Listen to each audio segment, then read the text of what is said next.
Turning overseas, meetings between the leaders of China and Russia are entering a second day in Moscow ahead of a big state dinner there. Xi Jinping and Vladimir Putin held more than 4 hours of talks yesterday. It was an opportunity, it would appear, for them to flaunt their so-called no-limits friendship, all in defiance of the West and in defiance of global criticism of Russia's invasion of Ukraine. Liz Palmer has more. President Xi Jinping, one of Moscow's few political allies, arrived to an enthusiastic welcome and a warm greeting in the Kremlin from President Vladimir Putin, who called him a dear friend. Last February, at the Beijing Winter Olympics, the two men first declared that friendship was without limits.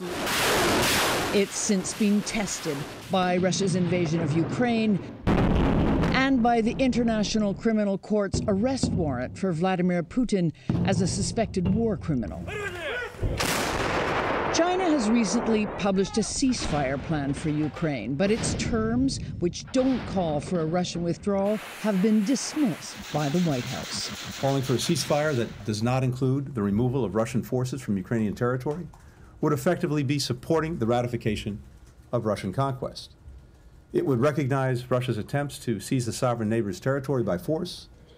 Today, Presidents Xi and Putin are likely to discuss Ukraine. A breakthrough isn't likely, though it's expected that Xi will soon speak with Ukrainian President Volodymyr Zelensky. And Western officials don't believe China has committed to supplying Russia with weapons. High on today's meeting agenda will be trade.